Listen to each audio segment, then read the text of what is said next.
Good morning. Guys, it is 11 a.m. almost on Thursday, and I just realized I have not filmed a single second of vlog footage this week. So welcome to this last minute vlog, yay! Part of it is because since I had a few deadlines last week, like I mentioned in last week's vlog, and I hit those deadlines, and even though I still have more work to do, I've had a little more freedom this week, and it's been great, but also has made me feel slightly unmoored. And also, I have been glued to the news more than usual, and it's been hard to break away from that.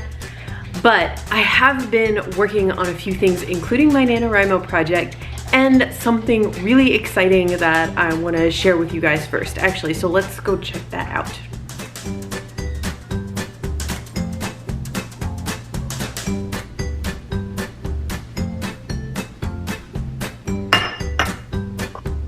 So last month, I received an email inviting me to speak at the Escape the Plot Summit, which is going to be October 22nd through 25th of this month. October is this month, in case y'all didn't know. So this is an online writing conference that's really focused on plot and story structure. And there are, I think at this point, 20, maybe a little over 20 speakers booked. And before I go any further and give you guys any more details, it is actually free, which is super cool. The way that the talks are broken up actually goes with a story structure flow, which I think is really awesome. And the organizers are trying to present the talks in order so that they form a complete guide to plotting your novel. So it's going to start with talks on inspiration, confidence, and frameworks. And then the next sessions will be about the opening pages of your book, key details, and building suspense. And then the building part will be revelations, mystery, and crisis. And the finishing section will be about endings, publication, and finding an audience. I was extra excited when Daniel, the organizer, and we were talking about what my talk could cover. And he asked if I would be willing to do the mystery component, which I am so on board with. Over the summer, I did a webinar on Reedsy's YouTube channel about middle grade, writing middle grade specifically. And apparently that is actually how I actually ended up getting invited to this talk. Daniel has organized this summit in the past, and he reached out to his followers this year and asked them for recommendations on authors to participate in this one, and a few of them had seen my Reedsy presentation and recommended me, which if you guys are out there and happen to see this, thank you so much, because this is really exciting. So after going back and forth about like the pitch and what the general concept of my talk could be, we came up with this: building a great mystery in middle grade and beyond. Now, I want to say first off that while I will be using middle grade novels, including my own, as examples in this talk, I definitely do think it will be helpful for anyone who is writing for any age group, because you guys probably know this already, but the components of a really good mystery are the same whether you're writing middle grade or young adult or adult or whatever. So here's the pitch we came up with for the talk. Plotting is hard, plotting a mystery is harder. How do you surprise readers with twists and reveals when they've read it all already? Using her own middle grade mysteries as examples, Michelle will go through her process for plotting a twisty-turny mystery that will keep readers of all ages guessing until the very last page. So again, this is just going to be one part of a larger summit on plot, so I'm not going to be going over things like beats or plotting, methods, which I've covered a lot on this channel already anyway. I'm going to be contributing the components that I think make a good mystery, how to really understand them, how to use them and implement them, like the power they have. And I'm also working on creating a free downloadable PDF that all attendees will receive that'll not only go over the talking points, but also offer a guide to either how to outline your mystery so that you have all of these components, or how to bookmap your messy first draft so that you can revise it and get it into good shape. Attendees are also eligible to receive some giveaway items. I don't know what those are yet. I think all of these announcements are going to be coming out over the next week or so, but I do know that some of the companies involved include Scrivener and Plotter and Pro Writing Age, so I'm sure the prizes are going to be great. And a lot of authors are also offering bonus content in addition to the talks. So check my description for a link. Again, it's going to be October 22nd through 25th. Some of the presentations are going to be pre-recorded, including mine, and some of them are going to be live, but regardless, when you get your free pass, you're going to have access to all of them for 24 hours. So you don't have to necessarily be there at the exact start time of every talk. And you also have the option of purchasing a lifetime pass, which just gives you access to all of the talks forever. Anyway, so this vlog is not just about me pitching a free event, sorry. But a funny thing has happened. This presentation has been like a good part of my work week this week. I've been spending most of my time on that. And putting this together has really got me thinking about mysteries and how, for me as a reader, personally, the mystery is always what pulls me into a book, even if it's not a book that's in the mystery genre. Like a great example is in the Harry Potter series. When I first read those books, the very first time, I mean, as much as I admired the world building and all of that, it was the mystery of each individual book that pulled me in. After the first book, with the reveal that it's not Snape, it's Quirrell, I knew that every book was going to have a twist at the end, and I just lived for that. All of the build-up and just trying to piece together the clues for myself and figure out what was really going on. Yeah, the mystery. Tom Riddle is Lord Voldemort. I love that twist. Peter Pettigrew is Ron's rat. That was crazy the first time I read it. Just things like that. That's what gets me. That's what hooks me about any book. And so it doesn't really matter if the book is in the genre of mystery or not. The mystery of the plot is really what gets to me. And the more I thought about this, in fact, on Tuesday I was working on this and my thoughts were going so much that I had to open a separate document and start brainstorming some ideas on my Nanowrimo project, The Thing from Coney Island. This is another weird thing that's happened this week. It's Preptober, it's October.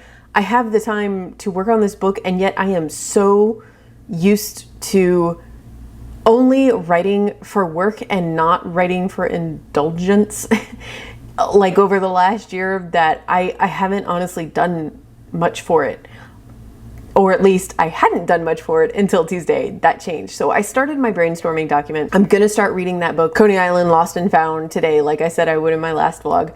But something that kind of dawned on me was, I think I know what my main character's deal is now. Let me explain. I mentioned this in last week's vlog, I think, but part of what's going to change in this new version of this book that I have rewritten so many times is the main character's arc. I mentioned that in the last version, she was this naive character who ends up in an ambitious, kind of dark place, and I want to start her out in that place and move her to a darker, more ambitious place. Can't have a vlog without some Rosa, right? Okay, so I started thinking about The Thing from Coney Island, which I've talked a little bit about. It is set on Coney Island, obviously, and I would call it a time travel fantasy. But I started thinking as I worked on this presentation, what if I approach it as a mystery? Because mysteries are just what I'm drawn to most as a reader. And because working on this presentation and just like really digging into things like red herrings and cliffhangers has made me, I don't know, it just sparked a whole lot of ideas for me. So here's the biggest change I think I'm making with this main character. Her name is Ruth. Again, she is already, just personality-wise, a completely different character from the last version of this book that I wrote, but her backstory and her family situation are also going to change completely. In the last version, the sort of inciting incident, the thing that got the story started, was her mentor was kidnapped by one of the 4 corrupt, powerful families on Coney Island because of something that Ruth did. And she has to figure out which family has him, and that kind of like sets her on her mission, right?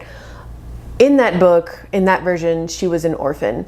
Nothing against orphan main characters. I mean, they are certainly popular, and I love tons of novels with orphan main characters, but the more I worked on that book, the more that became my least favorite part about her situation, because it's almost impossible, especially in fantasy, just not to fall down the rabbit hole of the same old tropes that come with having an orphan main character who doesn't know who her parents are, okay? And again, nothing wrong with that at all. So if you're writing a story with an orphan main character, I hope I didn't just make you feel bad. I will probably read the hell out of your story. It just became something I was less interested in writing. She is trying to drink my coffee. So in this version, Rosa, lay down.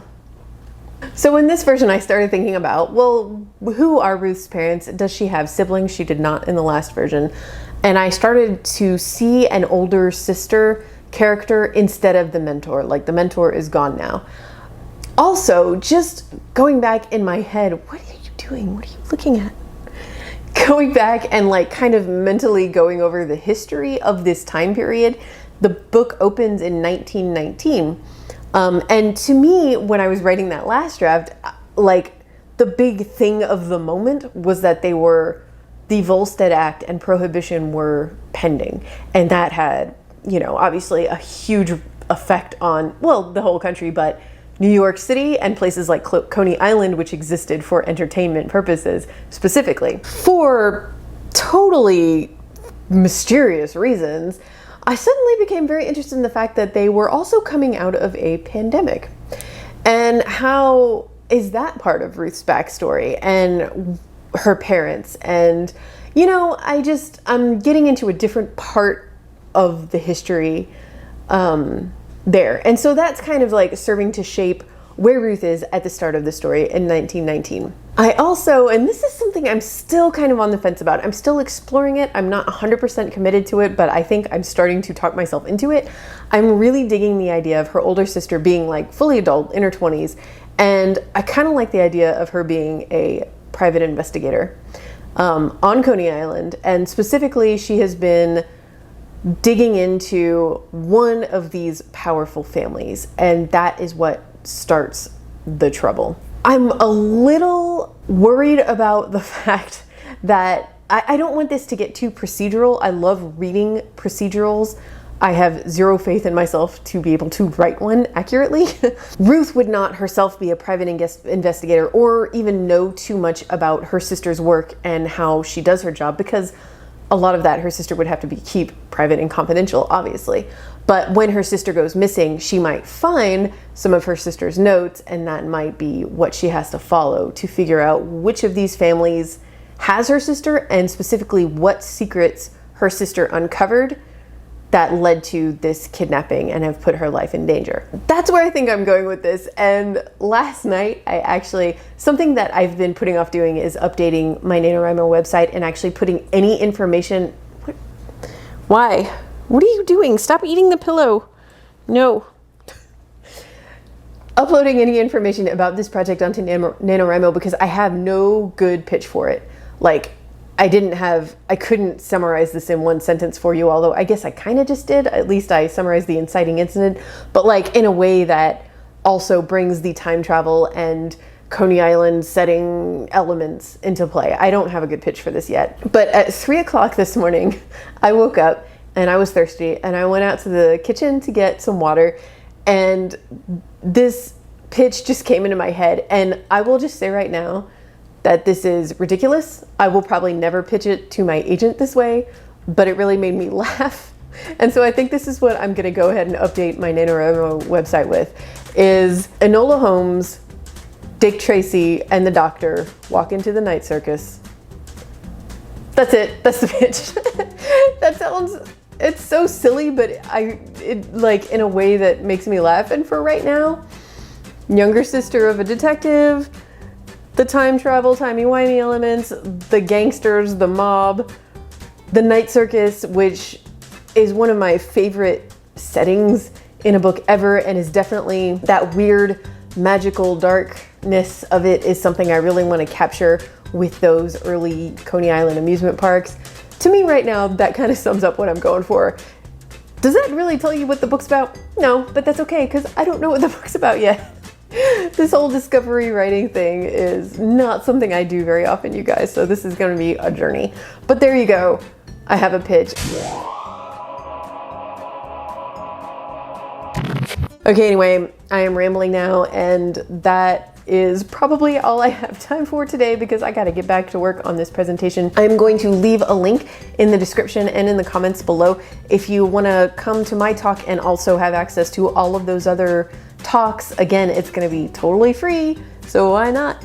I would love to see you guys there, and I hope you're having a really great writing week and week in your life in general, and have a great weekend. I will see you guys Monday with another video. Bye.